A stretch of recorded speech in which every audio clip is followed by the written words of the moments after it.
गणपत सिंह जी, सबसे पहले हम आपके जीवन परिचय के बारे में नहीं, उससे पहले मैं बात करूंगा। मैं बात करूँ। आप है हमारे दोस्त करण सिंह, क्या करते हैं?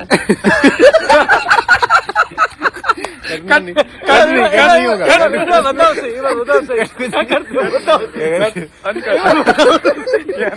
नहीं यार भाई, बेइज्जती हो जाएगी। आप है हमारे टेक्निकल हेड प्रवीण बोरावत, और आप इनके छोटे भाई सवाई बोरावत। पूरा टेक्निकल चीजें देखते हैं आप, सक्सेस पॉइंट की, हिस्ट्री पॉइंट की। और आप अक्सर कैमरा के पीछे रहने वाले, आज सामने हैं राणू बोरावत। तो यूं समझिए बोरावत परिवार पूरा है। और सर, करण सिंह जी के बारे में वापस से सवाल हो जाए तो मजा आ जाए। अभी पूरी बात नहीं की।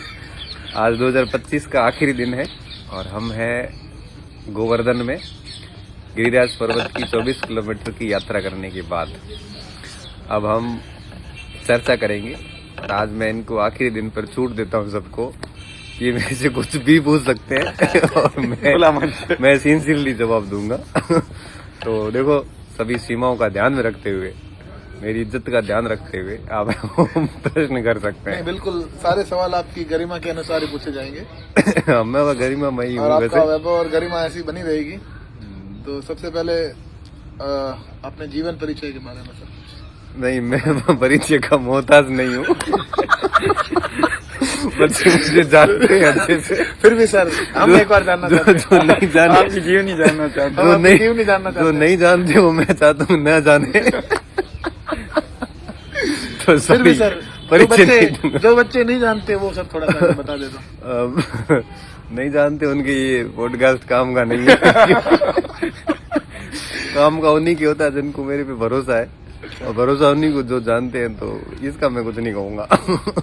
तो सर्वप्रथम सवाई जी से निवेदन करूंगा कि पहले करण सिंह जी करेंगे। देखो, आप सभी स्वतंत्र हो, कोई भी पूछ सकता है। मैं पूछना चाहूंगा, आपके जीवन में मित्रता की क्या परिभाषा है?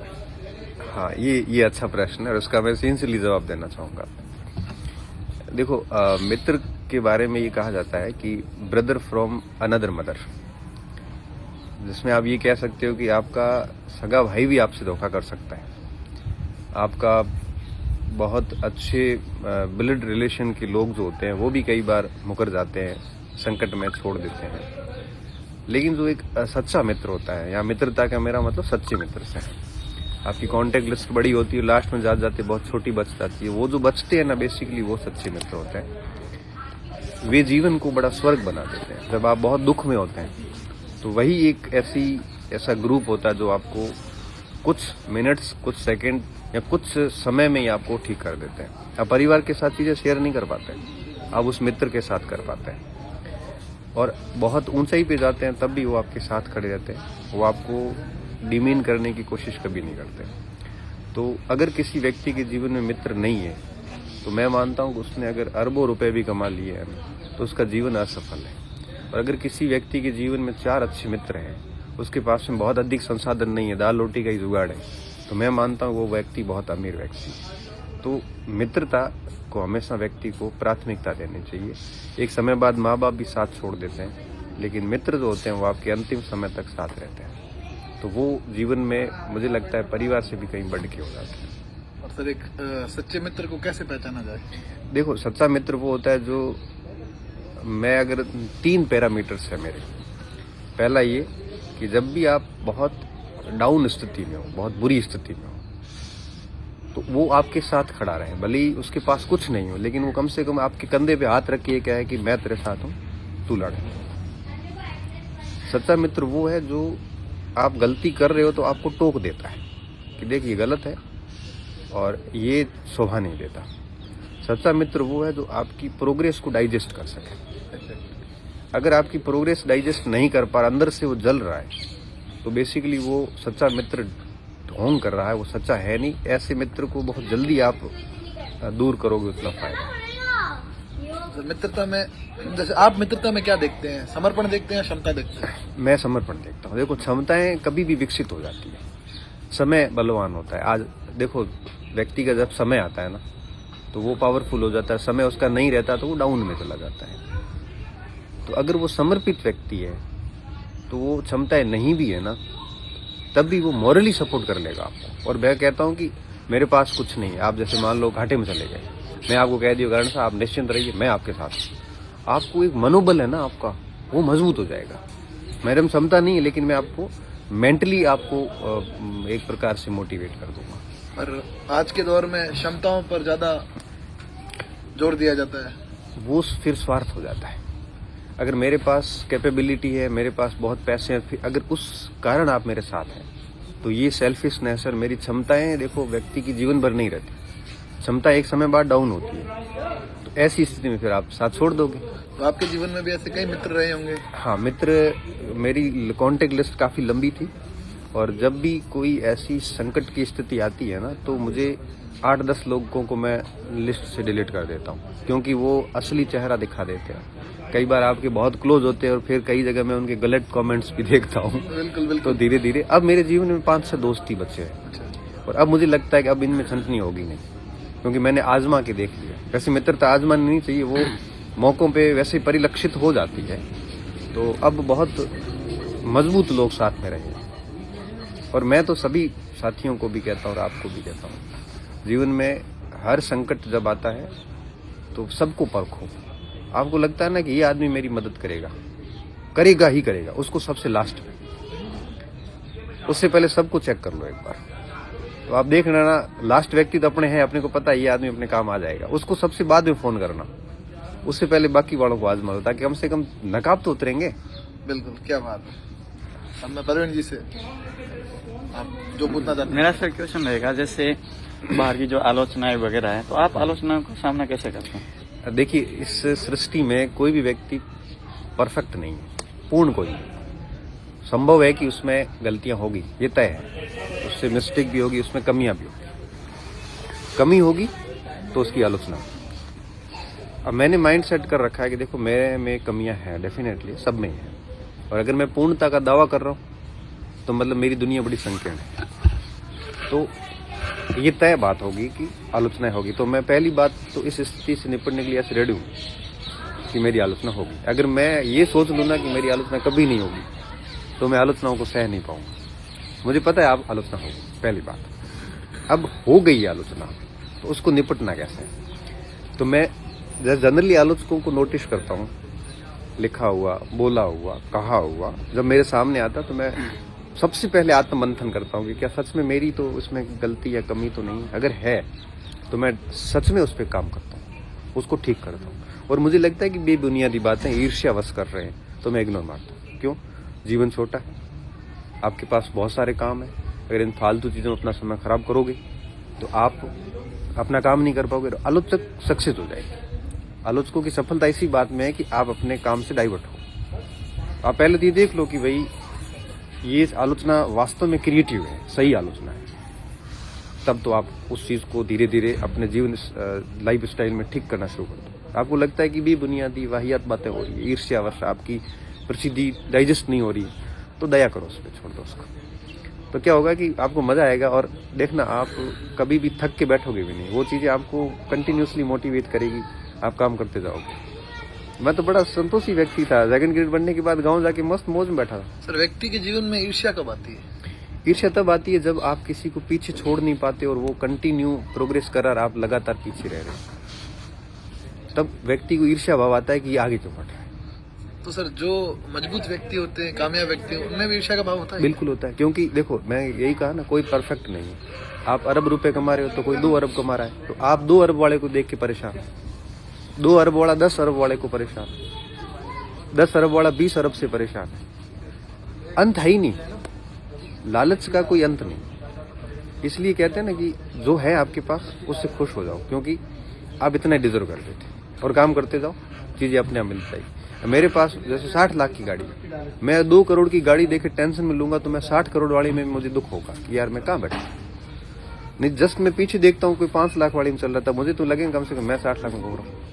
इसी कहते व्यक्ति जब डाउन हो ना, थोड़ा सा ईर्ष्या वगैरह सा अच्छा फीलिंग नहीं आ रही हो, तब पीछे देखना चाहिए अपने से जो कमतर लोग हैं दुनिया में। तो आपको थोड़ा लगेगा कि हाँ भगवान ने मुझे ठीक किया। और मोटिवेट होना है तो थोड़ा आगे देख लीजिए, घमंड आ रहा है तो थोड़ा आगे देख लीजिए। अगर अंदर अहम आ जाए ना कि मैं ये हूँ तब देख लो आपके पास अरब है, कईयों के पास 1000 अरब है, इसलिए शांति से काम करते जाओ। तो जैसे लोग देखते हैं कि आज गणपत सिंह जी इतने बड़े अध्यापक है, इतने बड़े टीचर है, आज एक अच्छी पोस्ट पे है, अच्छा पैसा कमा लिया है, लेकिन उसके संघर्ष के पीछे की कहानी कोई नहीं देखता है। देखो फ्रंट ही दिखता है, बैक नहीं दिखेगा आपका। और मैं तो ये सोचता हूँ कि व्यक्ति बैक का परिणाम होता है और वो बैक दिखना भी नहीं चाहिए, क्योंकि अगर आपके संघर्ष दिखेंगे ना लोगों को, तो लोगों की मानसिकता थोड़ी अलग हो जाएगी। क्योंकि संघर्ष लगातार आप संघर्ष लोगों को दिखाओगे तो कहीं कहीं लोगों को ये लगेगा कि संपत्ति बटोरी जा रही है, ऐसी कुछ चीजें। मुझे लगता है कि संघर्ष करो एकदम छुपके से या हाइड तरीके से, रिजर्व तरीके से, उससे लड़ो। लड़ने से आप में जो काबिलियत आएगी ना, वो अपने आप को आपको महान बना देती है। तो आज जितने भी आप कोई भी महान व्यक्तित्व नजर आएंगे ना आपको, चाहे स्वामी विवेकानंद हो, चाहे महात्मा गांधी हो, चाहे डॉक्टर अम्बेडकर, कोई भी आप नाम लेंगे, इन व्यक्तियों ने खूब संघर्ष किया है। उनका संघर्ष किसी को नहीं पता, लेकिन उन संघर्षों से उनकी जो काबिलियत विकसित हुई ना, वो काबिलियत आज दुनिया जानती है। हम तो निमित्त मात्र है, ईश्वर हमें वो संघर्ष करवाता था कि हम उसके जरिए दुनिया को संदेश दे सकें। जैसे सर डाउन की बात आई, तो डाउनफॉल की स्थिति में आप क्या करें? देखो एक सिद्धांत है, हमारे टॉयन भी आते हैं, स्पेंगलर आते हैं इतिहास के अंदर, और वो कहते हैं कि सभ्यताएं ग्रो करती है, डेवलप होती है, फिर उनका डाउनफॉल। चक्रीय सिद्धांत है। और इस दुनिया में कोई ऐसा व्यक्ति या वस्तु नहीं होगी जिसका डाउनफॉल नहीं आएगा। जिसका उत्थान होगा उसका पतन सुनिश्चित है।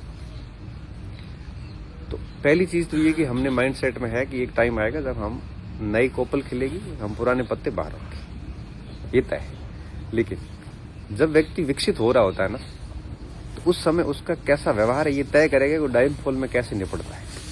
जैसे मैं विकसित हो रहा हूँ, जब कहते हैं ना ग्रोथ हो रही हो, उसमें व्यक्ति को बड़ा संयमित होना चाहिए, डाउन टू अर्थ, सबके साथ बात करे, सबसे अच्छे से पेश आए, ताकि जब डाउनफॉल आएगा ना तो वो उसके साथ सब लोग खड़े हों और वो उस डाउनफॉल से बड़े अच्छे से निकल लेगा, बड़े अच्छे से निकलेगा। तो मुझे पता है कि हम बढ़िया करेंगे तो डेफिनेटली इतना डाउनफॉल तेजी से नहीं आएगा, और धीरे धीरे चीजें जो आएगी वो अभी से एक्सेप्ट है। और जिस दिन हमें लगेगा कि अब चीजें हमारे से नहीं हो रही, हम इस फील्ड के साथ जस्टिस नहीं कर पा रहे, तो हम फिर अपने आप ही धीरे धीरे बाहर होके अपनी सुकून की जिंदगी इस स्पर्धा से बाहर हो जाएगी। क्योंकि अपने को लग जाता है, जैसे खिलाड़ी संन्यास ले लेते, उसी तरह से मैं शिक्षक हूँ, मैं नया नहीं पढ़ पाऊंगा, मैं अपने आप को अपडेट नहीं कर पाऊंगा जितने युवा लोग करेंगे। तो मुझे लगेगा कि मैं उस पोस्ट के साथ में निर्णय नहीं कर पा रहा हूँ, न्याय नहीं कर पा रहा हूँ, और मेरी क्षमताएं नहीं रही, तो मैं धीरे धीरे स्वयं को अपने आप ही आउट कर दूंगा। तो मुझे डाउनफॉल देखना ही नहीं पड़ेगा। इसलिए कहते हैं कि व्यक्ति को अपने पीक पे जाके संन्यास ले लेना चाहिए, ताकि वो कभी जिंदगी में डाउनफॉल नहीं देखेगा।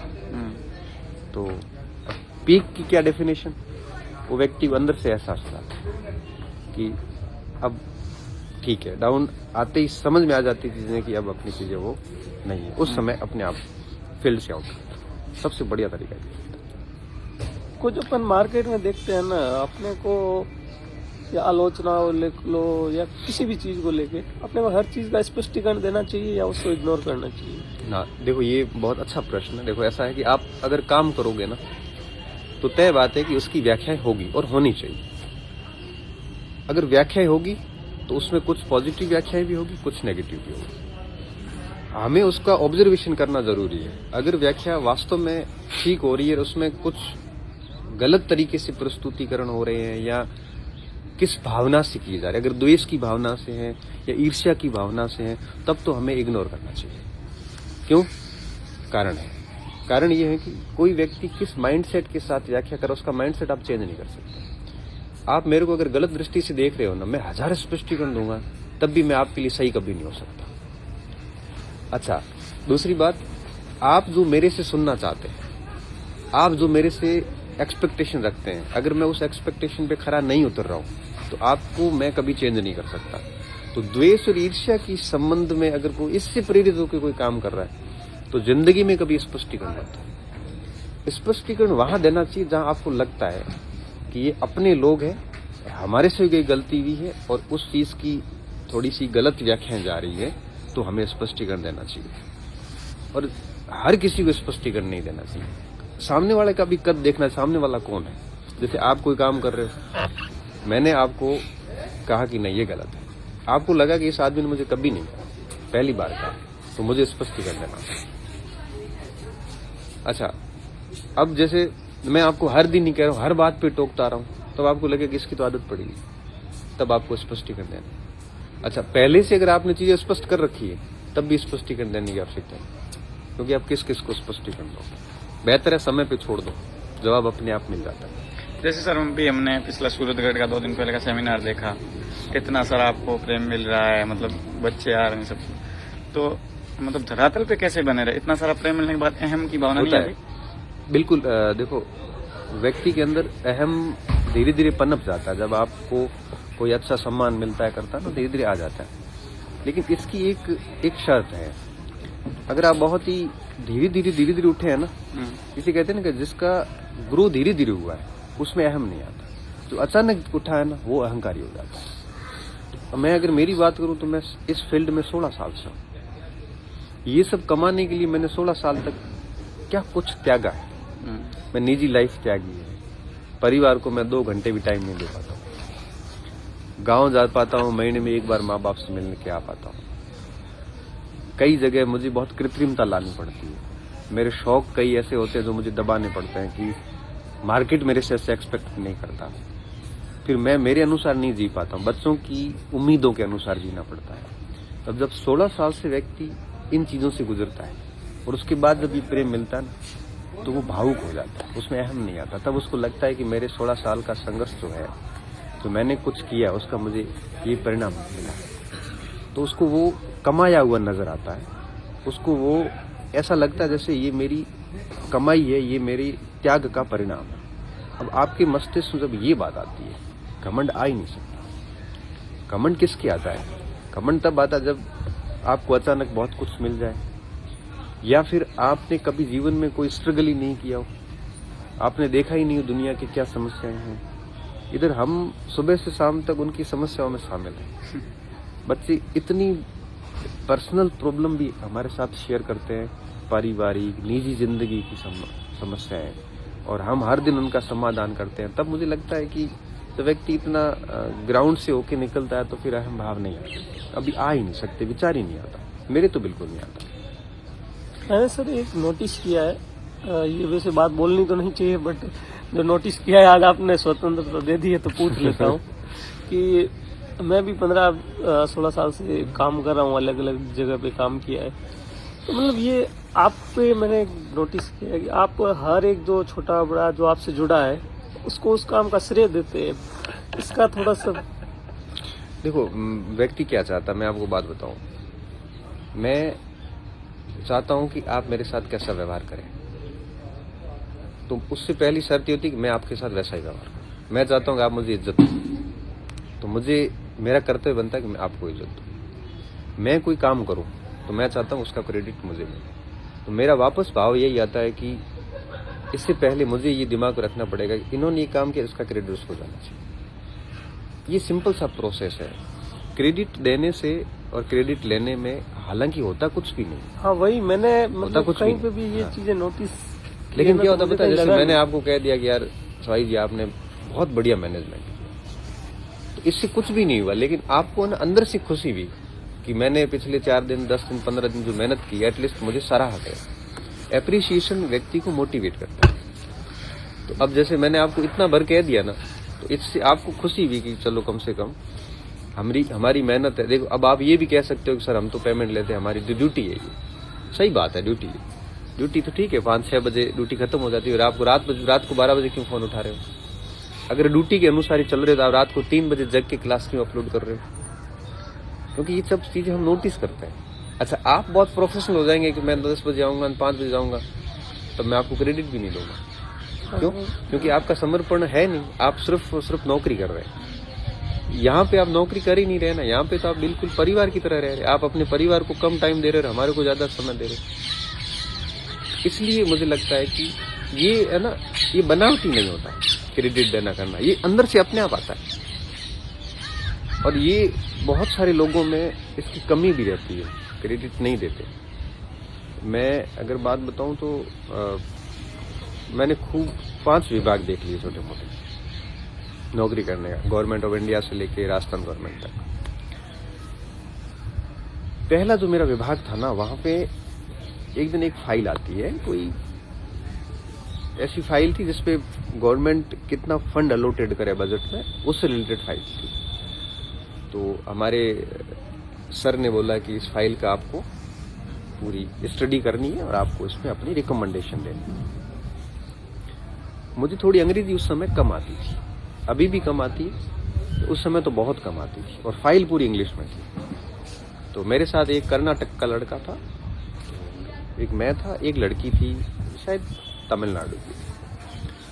तो मैंने उनको कहा यार काम तो मुझे दिया है, लेकिन मेरे पास क्या है कि अंग्रेजी इतनी अच्छी है नहीं, आप लोग एक बड़ी शानदार है, तो मुझे थोड़ा समझा दोगे तो मैं इस पर कुछ लिख सकता हूँ। अब मानोगे नहीं, हमने शाम को 10-11 बजे तक काम किया। वो 2 बैठे रहे, उनको कोई मतलब, उनकी जिम्मेदारी भी नहीं थी। दूसरे दिन 12-1 बजे तक उन्होंने मेरी मदद करी, हमने रिपोर्ट बना के दी थी। सर ने मुझे बहुत अप्रिशिएट किया सबके साथ, जबकि मुझे पता है कि मेरा इस काम जो है वो 1/3, 2/3 उन दोनों का है। अब जब वो सारा वो हो गया तो मैंने सर को कहा कि सर ये काम इन दोनों के अलावा पॉसिबल था। अब ये उस समय की बात है जिस दौर में मुझे जनरली कोई जानता नहीं था, तो मुझे वहां से क्रेडिट मिला, मैंने उनको दिया। अब आप सोचो, हम 500 के बीच में इतनी अच्छी बॉन्डिंग हुई कि सर हमें कॉफी पे ले गए, और वो 2 मेरे इतने बहुत अच्छे मित्र बन गए। वो आज भी वहीं पे लगे हुए हैं, मैं फिर वहां से आ गया।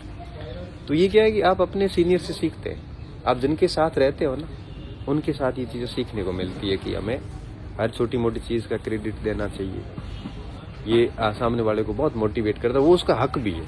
मैं कहीं पोस्ट लिखूं और आप बिना कहीं मेरा नाम डाले अगर आप कहीं डालते हो, पोस्ट करते हो, तो मुझे भी फील होता है कि यार ये बौद्धिक संपत्ति मेरी है और मुझे क्रेडिट नहीं दिया गया।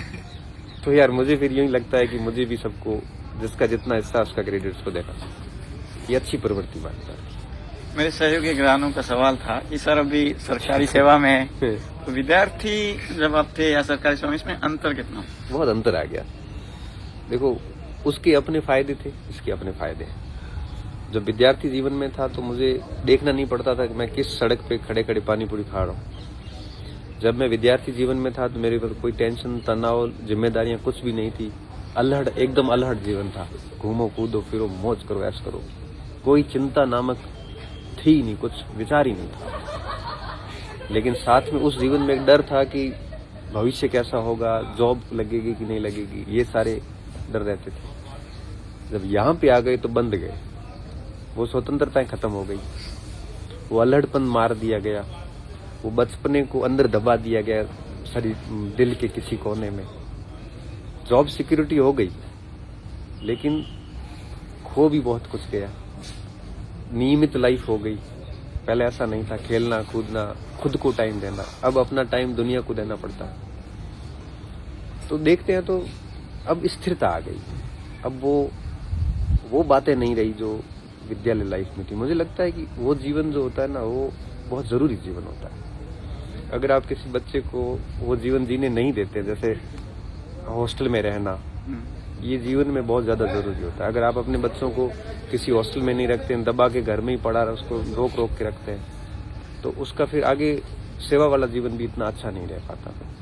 तो अगर मैं बताऊं तो अंतर की बात कर रहे थे अपन, तो बहुत कुछ बदल गया। उस समय रिस्पेक्ट नहीं थी, अब रिस्पेक्ट मिल गई। पैसे नहीं थे, अब पैसे मिल गए। समय था, अब समय नहीं मिलता। उस समय खाने की इच्छाएं थी, अब खा नहीं सकते। उस समय घूमने की इच्छाएं थी, अब घूमने के लिए समय नहीं मिलता। उस समय रुपए के लिए संघर्ष करना पड़ता था, अब रुपए खर्च कहाँ करे और कैसे करे उसके लिए माध्यम नहीं मिलता। या अब ऐसे मत करना कि माध्यम मेरे पास है। नहीं, मैं ऐसे पूछ रहा था कि जैसे आप अपने विद्यार्थी जीवन के बारे में बता रहे हैं, तो सर मैं अपनी भाषा में बात करना चाहूंगा कि जदे थे विद्यार्थी था उठन भाई मारसा बेली कदे कोई मारसा एक बार टिफिन ले आया बदमाशी करी थी। मारसा एक बार टिफिन लाया था, तो क्या कहो कि मारसा टिफिन में बहुत बढ़िया बढ़िया आइटम लाया। कहीं कह दियो। खाउन पीने शौक अपनो। हाँ तो बढ़िया बढ़िया आइटम कोई कहता ना स्कूली जीवन में तो आदमी दीवार भी कूद सकते। तो कई मन बढ़ाया के मार सा टिफिन है मैंने बहुत बढ़िया बढ़िया आइटम ठीक बढ़िया बढ़िया नाम कहीं लियो को कुछ होगा तो हमेशा ही लाते हैं आज ही तो हमेशा ही। एक दिन क्या हुआ कि सर खेलने गए बार वॉलीबॉल हम गए उसके अंदर ऑफिस में गए सर का टिफिन खोला खोल के पहले वाला खोला उसको क्या बोलते हैं खान बोलो पहलो खानो खोलियो तो उसमें अंगूर कोई मौसमी और फटाफट खाया। तो हमने सोचा दूसरे में कुछ अच्छा होगा। दूसरे में नीचे गए तो छाछ भरी हुई ठीक है तो वो छाछ भी छाछ तो हमने ली नहीं तो टेस्ट जरूर की गया इसमें भी कोई अच्छा क्या बताए कुछ अलग हो। और तीसरे कॉलम में गए तो एक बाजरी रोटी और बीच में मिर्ची की चटनी डाली हुई मार तो डाइटिंग पे चोरी का बाप भी ले लिया। और उसी समय क्या हुआ कोई गुरुजी आ गए हमने टिफिन छोड़ी वहां से भाग गए। सर अंदर आए सर ने कहा मेरा टिफिन किसने खोला टिफिन तो के बाद 10वीं वालों ने खोला होगा। अब 10वीं वालों को खड़ा किया अब मेरे को हंसी आ गई ऐसे पकड़ा ले गई बाहर क्यों खोला मैंने कहा इनके इन्होंने कहा अच्छे अच्छे आइटम है तो सर मेरी इंद्रियां नियंत्रित रही नहीं तो और मैंने वो खोल दिया तो सर मैं तो निराश हुआ। अच्छा आइटम बिल्कुल नहीं। आपके साथ किसी ने ऐसा किया किसी विद्यार्थी ने? मैं तो कभी टिफिन ले ही नहीं गया दूसरों का खाता था। जब मैं हॉस्टल था तो मेरा एक रूम पार्टनर था पहले बाद में रूम पार्टनर बाद में ना पहले नहीं मैं अध्यापक जीवन की बात कर रहा हूँ आपके स्टूडेंट जीवन में अध्यापक नहीं आप टीचर्स बन टीचर बनने के बाद अध्यापक जीवन में मैं टिफिन एक साल ही ले गया था किसी जब विद्यार्थी ने आपके साथ या कोई ऐसी चीज विद्यार्थी ने की हो जो मेरे साथ क्या रहा है कि मैं बहुत अच्छे से पढ़ाया ना मेरे से बच्चे बहुत संकोच करते हैं मतलब मैंने क्या करते हैं एक का तो कातर भी जो है मैं कोई तो हो हेड। एक बार क्या हुआ ऐसे टिफिन का साथ नहीं हुआ एक बार मैं 12वीं क्लास में पढ़ा रहा था खड़ी में तो बच्चे को प्रश्न किया तो उसने मेरे सामने ऐसे देखा तो मैं दूसरों को ऐसे प्रेम से पीट रहा था पिटाई भी प्रेम से पिटाई मतलब उनको पूछ के कि घर जाके शिकायत नहीं करोगे आरटीआई की तरह केस वेस ऐसा होता है तो अभी क्या तो मैं कभी नहीं करूँगा। हाँ तो मैं 2-4 बच्चों को पीटा लड़कियों के भी मैंने ऐसे हाथ खड़े करवा के डंडे मारे। उसको पूछा तो खड़ा हुआ ऐसे एक बटन खुला हुआ ऐसे तो मेरा दिमाग खराब हुआ मैंने उसके एक थप्पड़ मार दी जोर से थप्पड़ मारी तो उसकी आंखें ऐसे लाल और ऐसे करने लगी।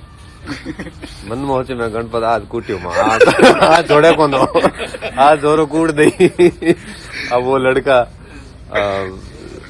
थोड़ी देर बाद मैंने कहा यहाँ चला गया ऐसे ऐसे देखते देखते चला गया।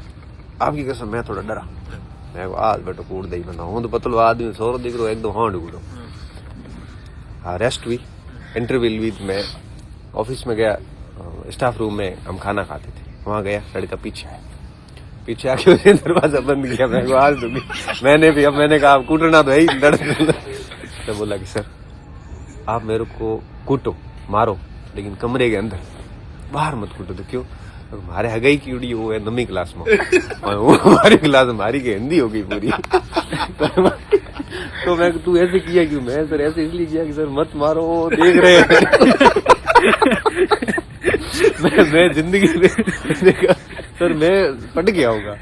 वो लड़का इतना बदमाश था आप मानोगे नहीं वो मेरा इतना प्रिय चेला बना जिसने सब गलतियां छोड़ दी और उसके बाद अच्छे परसेंटेज बने 12वीं कक्षा में बीएड बीएसटीसी भी कर ली और अभी बढ़िया तैयारी कर रहा है मुझे लगता है 1-2 साल में सिलेक्शन हो जाएगा। अच्छा सर अभी अपन इस सारे टॉपिक से हट के बात करते हैं क्योंकि शिक्षा से मेरा कोई लेना देना है सीधी सी बात है। अच्छा मैं ये कह रहा हूँ कि सर जीवन में यात्राओं का कितना क्या स्थान है यात्राओं का सर जीवन में? कौटिल्य को कोट करूँ ना तो थोड़ा कौटिल्य ने लिखा है कि हालांकि थोड़ा नारी विरोधी है लेकिन कौटिल्य ने लिखा था कि घर बैठा पुरुष और बाहर घूमती स्त्री परिवार बर्बाद कर देती है और घूमता पुरुष और घर बैठी स्त्री परिवार को आबाद कर देती है। अब इससे देखो एक चीज है अब मैं स्त्री पर तो नहीं जाऊंगा उस समय की जरूरत होगी तो कौटिल्य ने उस समय के अनुसार लिखा होगा उस पर तो अपन बात नहीं करें लेकिन एक दूसरा जो पक्ष था पुरुष की बात करते हैं। घूमने से आपका दृष्टिकोण व्यापक होता है आप बहुत सारी संकीर्णताओं से बाहर आ जाते हैं क्योंकि आप एक ही जगह रहोगे ना तो कुएं के मेंढक से हो जाते हैं। आपको नहीं पता मल्टी कल्चर क्या है। आप जैसे साउथ इंडिया गए, दक्षिण भारत में आपने देखा, तो आपको वहाँ बहुत सीखने को मिलेगा। आप घर आके उन चीज़ों को अप्लाई कर सकते हो। आप वहाँ के कल्चर को सीख के आते हो तो आपको लगता है कि यार कितनी संकीर्णता है अपने यहाँ पे। व्यक्ति जब घर से बाहर निकलता है ना, तो वो हजारों चीज़ें सीख के आता है। वो आपको किताबें नहीं सिखा सकती, वो आपको यात्राएं सिखाती है। यात्राओं के जो एक्सपीरियंस होते हैं, वो एक्सपीरियंस आपके बिल्कुल जीवंत उदाहरण होते हैं। तो यात्राओं से आपको देखो विभिन्न लोगों के जीवन के बारे में जानने को मिलता है, संस्कृति को जानने को मिलता है, भौगोलिक जो होती विशेषता वो जानने को मिलती है। ये आपकी लाइफ को कहीं ना कहीं बहुत ज़्यादा चेंज करती है, आपकी सोच बदल जाएगी। मैं बताऊं 2022 तक मैं बाड़मेर से बाहर निकला, और निकला हूं तो कोई परीक्षा देने या कोई नौकरी करने गया होऊंगा या पढ़ने गया होऊंगा। घूमने के पर्पज से मैं पहली बार आपके साथ निकला हूं 2022 में। हमने जम्मू कश्मीर की यात्रा की। उससे पहले मैं मेरे जीवन में कभी घूमने नहीं गया, क्योंकि मुझे लग गया कि 21 तक लाइफ सेट है, नौकरियां ले ली, सब कर लिया। अब मुझे लग रहा थोड़ा बाहर निकलना चाहिए, क्योंकि मैं गाड़ी चला नहीं सकता, मेरे मेडिकल कई सारे कॉम्प्लिकेशंस रहते हैं, तो मैं हर किसी के साथ बाहर जा नहीं सकता। फिर आप लोगों के साथ में मैं निकलना शुरू हुआ, आप लोगों में स्पेशली आप ही थे। फिर बाहर निकलना शुरू हुआ ना, तो मुझे सच में है ना ऐसे लगने लग गया कि हर एक महीने का काम करो बढ़िया दबा के, फिर 10, 15, 5 दिन 2 दिन घूम के आ जाओ, तो आपका रिलीफ, माइंड रिलीफ मिलता है। आप फालतू की चीज़ों से बाहर आते हैं और बहुत कुछ चीज़ें आपको चेंज हो जाती है। बस 5 मिनट चेकआउट हो गया, सामान सारा पैक है। ठीक है, हाँ। तो बाहर निकलना जरूरी है, ये आपको बहुत सिखाता है। और 50-55 तक नहीं निकलोगे तो फिर आप निकल वैसे नहीं पाओगे। इससे अच्छा है कि 10-20 साल इस सुंदर दुनिया को देख लेना चाहिए। तो मतलब मैं आशा रख सकता हूँ कि हम दुनिया भी घूमेंगे। अब तो मैंने, हाँ बिल्कुल, हमने तय कर लिया। अब जैसे सोच रहा हूँ कि हर साल एक देश घूम के आ जाए, क्योंकि सरकार इतनी सैलरी दे देती है कि अपन घूम के आ सकते हैं, और एक आधा स्टेट घूम के आ जाए, और महीने में एक आध बार 2-3 दिन के लिए बाहर निकल के आ जाए, फिर वापस पुनर् कार्य से वापस लग जाओ डबल ऊर्जा के साथ, काम करते जाओ, घूमते जाओ, क्या दिक्कत है। आपको भी कभी सोशल एंजाइटी होती है? ये एंजाइटी शब्द ही मैंने कुछ दिन पहले ही सुना है।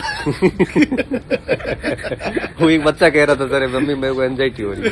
मैंने कहा ये क्या है, बाद मैंने गूगल खोला, एंजाइटी। तो नहीं होती भाई, क्यों होगी? अपने पास था कुछ नहीं, घर से एक बैग लेके निकले थे, एक वो मसाला वाला बैग था, उसमें किताबें सब थी। आज भगवान की मेहरबानी में सब है, तो हम जितना डिजर्व करते उससे अधिक मिल गया अपने को। एंजाइटी नहीं होती, हाँ होती है, सब होती है।